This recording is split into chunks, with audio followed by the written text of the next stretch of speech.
I'm planning on going back to UFC. You do? If they'll have me, I would like to go back and fucking whoop someone's ass there. Well, who would you want to, if it was offered? Justin Gaethje, sounds like. I'm not fighting at 55 though, but right now I'm not fighting in there because there's nobody to fight really. It's kind of slow rolling. Like UFC would. I don't really have a name in mind right now in the UFC. That's why I'm not there right now in West. But the name, the draw, the excitement that you'd bring to it, I feel like it's really lacking in UFC. Everybody's That's rushing, everybody's I would wrestling. be there if there was somebody that I wanted to go fight. But. I want to see the rubber match with Conor McGregor. With time for sure. Yeah, whenever he's back. Me and him for sure got unfinished. If there's another fight that would sell and that would be huge, it would be that. It would be Diaz 3. Oh yeah. That could be, especially if Diaz gets past Poirier. Yes. Even if he doesn't. I mean, just that fight alone. I mean, there's the history between those two guys. I mean, that would be. And it's so appealing stylistically as well. The fight, you know, like I'm a grappler at heart. I love grappling, but I also understand that a jiu-jitsu tournament will put people to sleep. You know, even if you're into jiu-jitsu, it's hard to watch a jiu-jitsu tournament. Yes. But anybody can see a punch hitting someone in the head and then falling down. That's that's exciting. And him and Diaz is such a great personality matchup. It's such a great skill clash. You know, if I was to design somebody that's going to bring the best out of corner, you'd want someone that, you know, can hit back and take a big shot and put up at the trash. It's a beautiful fight. I would love to see that rematch. Yeah, the thing about Diaz when they first fought was that he didn't give a fuck about trash talk. It didn't bother him at all. Research just dropped showing social media is literally reshaping the neural pathways in our heads. We're not talking about some loose correlation here. They tracked dopamine pathways, those brain circuits that control pleasure and reward, and found direct measurable connections to scrolling time. This isn't speculation anymore, it's hard neuroscience. Conor McGregor is being talked to headline the White House card. I don't buy it. I can't buy it.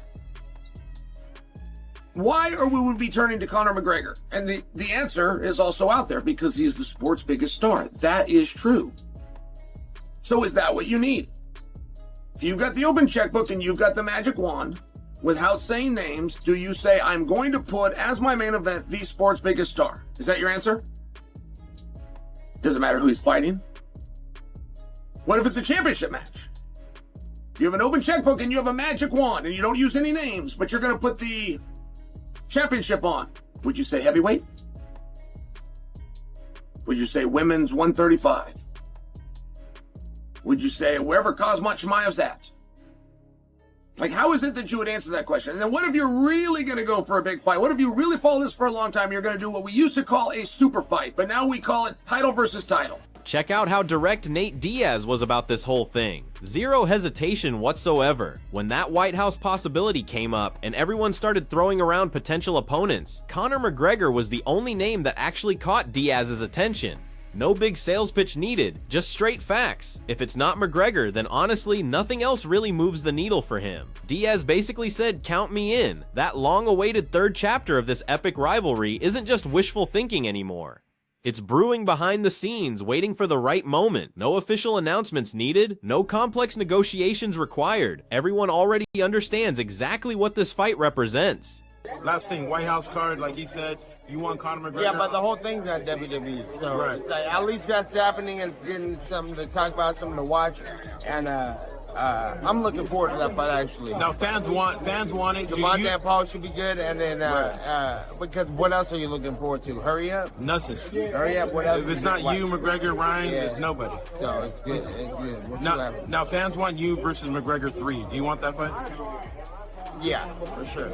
But hold up, Dana White stepped in and pretty much cooled down all this immediate trilogy talk. He stressed time as the most important factor in this rapidly evolving game. Think about it, 12 months in this lightning fast business. Just consider that. 1 year in mixed martial arts can completely flip everything upside down. McGregor's only hinted at coming back, and while Diaz has shown clear enthusiasm, nothing's locked in stone. White explained that getting too confident right now is pretty much useless. The UFC landscape, fight bookings, champions, even the organization's main priorities can shift dramatically overnight. He warned that by next Independence Day, everything might look so different that today's conversations could be completely irrelevant. So to be clear, the big idea of McGregor vs. Diaz 3 isn't dead in the water, but it's definitely not close enough to get officially signed and announced today. McGregor said he's back in the pool. Nate Diaz said he would love to be the opponent. Are you interested in that trilogy? That fight's a year away. Landscape will change so much by next 4th of July. Who knows what's going to happen? Who knows who's going to be on the card? What the main event will be, or who will hold all the titles? Everything could be completely different. So it's not even worth thinking about it right now. Unlike Dana White's cautious wait-and-see approach, Michael Bisping immediately cut straight to the obvious truth. For Bisping, there's absolutely no hesitation whatsoever. If Nate Diaz actually comes back to the octagon and Conor McGregor really steps back into competition, then that's definitely the fight that has to happen every single time, no question about it. Their rivalry, he stressed, already stands among the most iconic in UFC history, and putting such a massive fight on a White House card, an event already designed for historical significance, wouldn't just be a highlight. It would instantly set the tone and energy for the entire event, especially alongside other potential blockbuster matchups filling out the top of the card. This goes way beyond simple fight promotion. He argued that even though McGregor doesn't exactly need another fight to cement his legacy or bank account, that competitive fire inside every true warrior, that burning desire for one more moment, that unstoppable hunger is so powerful that it makes McGregor's involvement in a card this historically important feel almost inevitable. Diaz wants to come back. But if he was, and if Conor McGregor does actually make it back, I think that's the fight to make all day long. The one-on-one, there were some of the biggest fights in UFC history. Nate Diaz versus Conor McGregor at the White House will be absolutely insane. It probably will have Tom Aspinall versus John Jones in the main event. It probably will have Conor McGregor versus someone, Michael Chandler or Nate Diaz, in the co-main event. So that just kind of sets the tone for how big that card would be. What do you think? Do you think Conor McGregor will actually make it back? Of course, he hasn't fought since 2021, right? It's going to be 5 years since he last fought. I, for one, fair play to the guy. Fair play, man. Respect. He doesn't need to do this. He doesn't need to come back. He's got lots of other avenues and ways to make money, but fighting is something that never leaves you, okay? It's a part of who you are. It's in your DNA. It's part of your soul. And he wants to come back and he wants to get his hands raised in victory. Of course, he wants to come back and be a part of. The analyst didn't stop there, though. He expanded his perspective even further, shifting the entire conversation from individual rivalries to pure entertainment value. When we're really talking about super fights, those rare game-changing matchups that can reshape the entire sport, he specifically mentioned Jon Jones versus Alex Pereira as the ultimate showdown that would blow everyone's minds. And here's the thing. Pereira's meteoric rise through the rankings, his undeniable star quality, and the sheer audacity of his accomplishments across multiple weight classes make the idea of him facing Jones feel almost unreal, like something out of a video game. He passionately argued that if Pereira could somehow pull off a victory against a legend like Jones, it would be way more than just a win. He would cement a legacy that no one else in MMA history has ever achieved. But at the same time, Bisping wisely grounded his comments in reality. He acknowledged that Conor McGregor versus Michael Chandler remains the officially expected path right now, but he raised an important caveat when the complex world of politics, negotiations, and business relationships inevitably comes into play. Even the most firmly established plans can suddenly shift course completely. If we're talking about super fights, if we're talking about something that's really going to get the MMA world excited, then it would be Jon Jones versus Alex Pereira, right? Alex Pereira is one of the biggest stars. He came back in style and destroyed Magomed Ankalaev. The man's phenomenal. He's unbelievable. He's a two-weight division champion. What he's achieved in this sport is ridiculous. If he was to face Jon Jones and if he was to beat him, then I guess he would go on a fight for the third belt, and that'd be it. That'd be set in stone. Alex Pereira would, without a doubt, without a shadow of a doubt, be the greatest mixed martial artist to ever compete. Simple as that. There's no one that's fought for 3 belts or won 3 belts. Just the thought of that alone is crazy. I mean, it took me about, 26 fights in the UFC to even get 1 title shot. So they're not easy to come by. Anyway, so there's that. Now they're talking about Conor McGregor fighting Michael Chandler. That's going to be the fight that happens. We all know about that. There's nothing new there. And the thing is, if Donald Trump wants it, if the President of the United States wants it, and as Eric says in that video, him and Dana Meanwhile, the always insightful MMA analyst expertly steered the conversation toward the critical elements of timing and circumstances, making sure it stayed firmly rooted in the passionate perspective of the fans. He boldly stated that the next truly exciting fight to watch, the one everyone will be talking about, absolutely depends on Nate Diaz.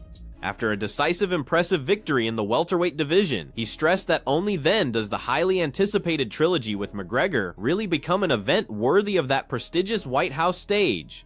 Currently, the passionate fan base seems somewhat split, throwing around names like Masvidal or maybe Glover Teixeira as potential opponents.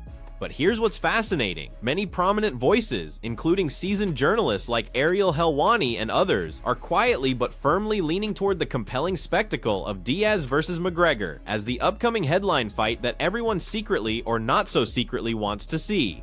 I want to see next. Okay, if Nate Diaz comes back and gets a big win over someone in the welterweight division, okay, and he does it impressively, and then the McGregor fight happens, that's when I'm interested. But right now, I feel like the hardcore fans are kind of in mutual agreement that it's Masvidal or Gaethje. To us, it's kind of Masvidal or Gaethje, and for Chael Sonnen and Ariel Helwani to both say that they think Nate Diaz trilogy should be next is strange to me. Very strange to me, because I would love to see either Gaethje or Masvidal. I feel like everyone's in agreement here. We've seen that Donald Cerrone has been beaten by Conor McGregor in his return at UFC 2. On a totally different note, Chael Sonnen, always direct and famous for his honesty, boldly cut through all the wild speculation surrounding Conor McGregor potentially headlining the White House event, injecting some much-needed skepticism into the conversation. He openly admitted, quite reasonably, that McGregor is undoubtedly the sport's biggest, most fascinating star, and honestly, that's an undeniable reality. Sonnen argued his celebrity status alone doesn't automatically make him the ideal choice for such a high-profile main event. Sonnen then took us on a fascinating thought experiment, explaining he would carefully construct a dream card if given truly unlimited resources. He posed essential questions. Would you prioritize an exciting title fight, or maybe a massive heavyweight clash? How about a compelling women's bantamweight bout, or even better, a super fight putting title against title? His basic point was crystal clear, and it's a crucial one for any promoter, really. Star power definitely matters, but what's more important is whether that star power actually creates a captivating fight that truly resonates, capturing the public's imagination and drawing unprecedented viewership. Conor McGregor is being talked to headline the White House card. I don't buy it. I can't buy it. Why are we be turning to Conor McGregor? And the answer is also out there, because he is the sport's biggest star. That is true. So is that what you need? You've got the open checkbook and you've got the magic wand. Without saying names, do you say, I'm going to put as my main event the sport's biggest star? Is that your answer? Doesn't matter who he's fighting. What if it's a championship match? You have an open checkbook and you have a magic wand and you don't use any names, but you're going to put the championship on. Would you say heavyweight? Would you say women's 135? Would you say wherever Kazmat Chimaev's at? Like, how is it that you would answer that question? And then what if you're really going to go for a big fight? What if you really follow this for a long time? You're going to do what we used to call a super fight, but now we call it title versus title. Sonnen didn't stop there either. He also broke down why all the current McGregor talk regarding this landmark event seems questionable and maybe a bit premature. It's actually kind of amusing when you think about it. Just imagine McGregor competing in mid-2025 on a card that's actually scheduled for 2026 at a venue that doesn't even exist yet, with tickets nowhere near going on sale. When you look at it that way, he argued it starts to strain credibility, making it seem less like planning and more like pure wishful thinking. The main problem, as Sonnen strongly emphasized, is this: if Conor doesn't hold any current title or isn't even really competing for one, then making him the main event naturally means the card's biggest attraction won't actually be fighting for anything meaningful. Put simply, a McGregor fight without hardware closing out an event of this historic magnitude makes that whole narrative, that overarching storyline, much harder to sell to people, even if theoretically 2 other legitimate title fights are elsewhere on the card. It just diminishes the headliner's impact. And it's one of the reasons that I'm struggling with the idea that McGregor is being penciled in the middle of 2025 for a card that sits dead center in the middle of 2026 at a venue yet to be built. for tickets that are yet to be on sale. I struggle with it because we're openly saying if we're going to put Conor on there that there's no title. Unless you believe that Conor McGregor is going to demote himself, right? The biggest draw should be the main event. Your biggest star, regardless of belt, should be the main event. But in this case, if our biggest draw and our biggest star is not a champion or a contender in any weight class, we're going to acknowledge up front that our biggest show will not contain a title, which makes it a little difficult down the road to go, this show's bigger than big. In fact, we got 2 titles up. Yes, you heard me, there's 2 titles. When can you ever get that?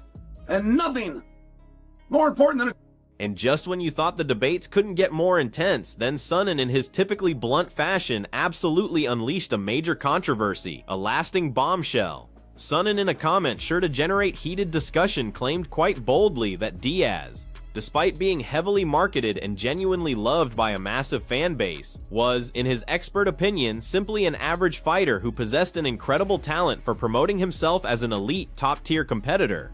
He backed up this claim by pointing to Diaz's rather modest record, both during his time in the UFC and other organizations. Sonnen deliberately framed Diaz's enormous popularity as stemming more from brilliant self-promotion and marketing than evidence of consistent elite performance inside the cage. He didn't just stop there, though.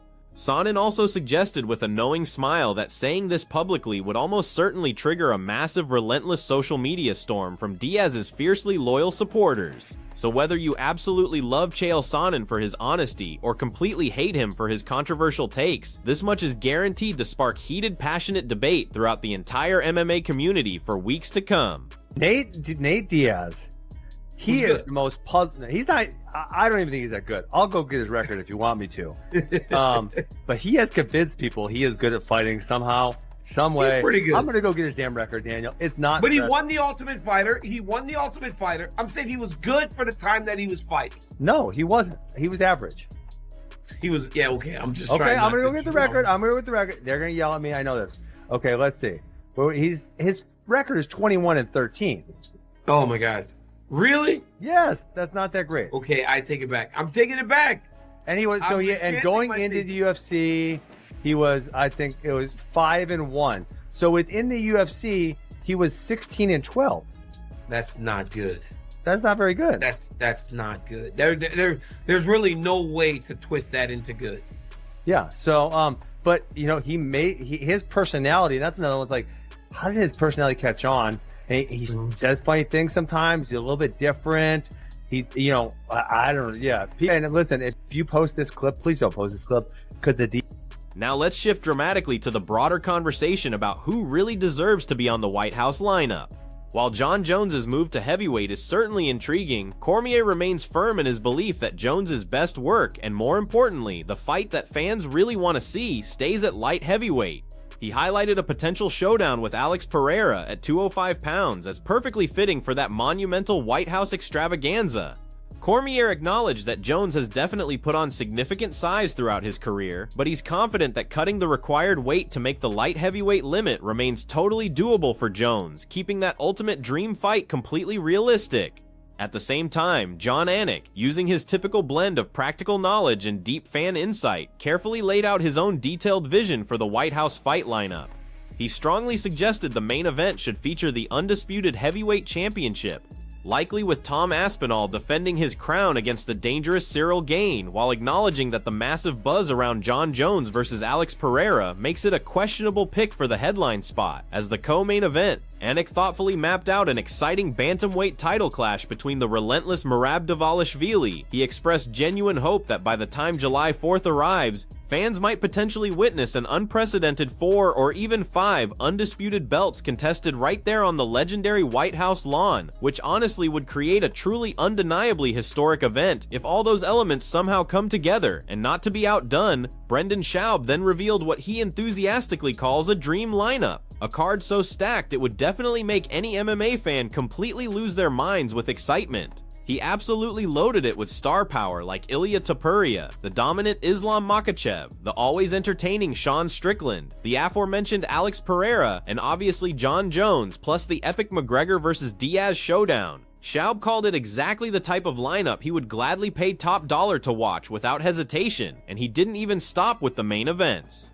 He argued that even the undercard featuring wrestling phenoms like Gable Steveson and Bo Nickel would be absolute must-see television, with Michael Chandler also confirmed, completing what he describes as a card so explosive. Built with such excellence, it could single-handedly revolutionize fan expectations for an MMA event. But contrary to all that wishful planning, Henry Cejudo shared his thoughts on the biggest potential matchups for the White House card, and predictably didn't hold back. From a star-studded list of possible fights including Alex Pereira versus John Jones versus Tom Aspinall, Jones versus Francis Ngannou, and McGregor versus Michael Chandler, Cejudo firmly endorsed Jones versus Aspinall. For Cejudo, this means more than just rankings or championships. It carries deep significance. It represents the 250th anniversary of America, featuring an epic clash of eras, pitting a genuine all-time great against the powerful present. From his incredibly insightful perspective, that particular fight isn't just big. It's the only matchup with the power to truly define the entire card and elevate it to legendary status. So after hearing all these incredible perspectives, what's your take? Do you think Nate Diaz will actually return to face Conor McGregor, or is McGregor maybe lining up a different opponent for his comeback? Make sure to drop all your thoughts and predictions in the comments section below, and definitely don't forget to hit that subscribe button for all the latest updates, because trust me, you won't want to miss any part of this developing story.